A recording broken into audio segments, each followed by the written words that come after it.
let's talk about the formula shortage. You got a story from the Daily Mail.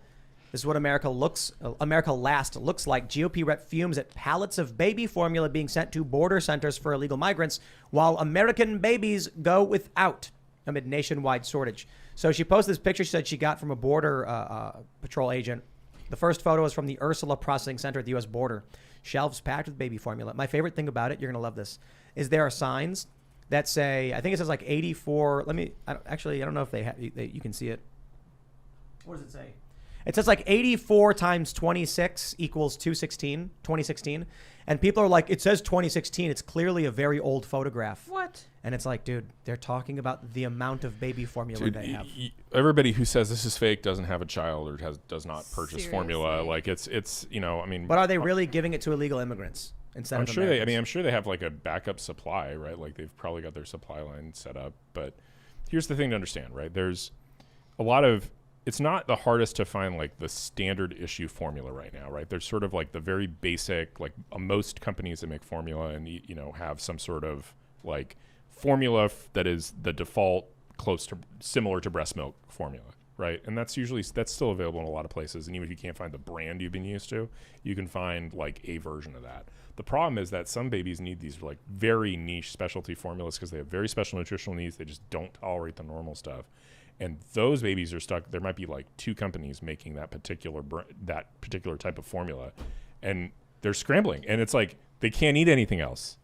And I mean, there's people saying cow's like, milk. Right? Oh no, they can't. They can't eat anything else. This is what they eat. Yeah. And goat's milk. Yeah. Like they're scrambling to find it. And wait, horse milk. Horse milk. Right. You're onto something. Have we tried it? So I mean, this is a real thing. Like on our end, like we have to use formula. That's not a choice. We need to. Yeah. And we're lucky that our little Elizabeth tolerates like the standard issue normal close to breast milk formula, so we've been able to switch. But we've already switched once, right? We switched away from Similac to like this Amazon house brand. Now we're gonna have to switch away from the Amazon house brand because that's out of stock. So we're switching to like something else. Oh gosh. And you're just wondering like, what's the next thing that's gonna go out of stock, right? Like when is this gonna end? And they're gonna get this plant. They shut down this like the single most, biggest production baby formula plant in the country over some health issues, and they haven't reopened it. And it's like there's problems. Like we've empty shelves of formula. Well, I just found out that cow's milk has no vitamin C, but horse milk actually has lots of vitamin C. Really? Well, thank you for the suggestion. Good suggestion. Yeah. Well, I mean, but what I've seen a lot of posts from, we actually made the joke, just breastfeed. And then I can't remember who we had on, but they were like, what did mothers do before Nestle was incorporated? But I understand not everybody can or does. Wet nurses. The answer is wet nurses, right? Like unless that you would go down to the town forum and there would be women who could breastfeed, and you would hand your child over to the woman whose job it was to literally breastfeed everybody's children. So women need to create breastfeed pods if they have a baby. So no joke. I mean, I don't know what else you're going to do. If your baby's starving, you're going to do what you got to do, right? Yeah. We have the equivalent, some form of that in the La Leche League, which is women who donate excess breast milk, which is such an amazing idea. This is an international league where you can go to almost any community. There's one in Frederick. There's a bunch in this area, and you need to hook up with that and see if there's women who are willing to donate, because some of them have extra. So I think that's probably the best source for people who are really struggling to find formula. Pediatricians say not to make it, but I also know that pediatricians get a lot of kickbacks from these companies to recommend these formulas. Do you think a person can live off of nothing but human breast milk?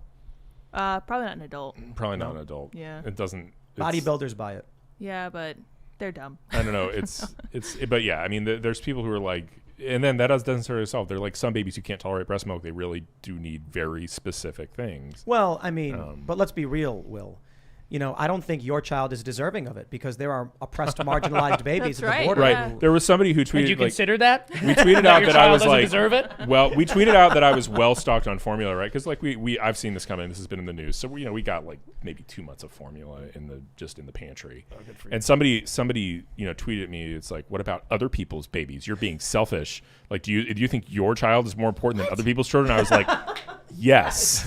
I do care to more me, about my child. Yes. Yeah. Other people's children are other people's job. My child is my job. I just love that question. Do you think your kids are more important? Yes. Yes. Of course.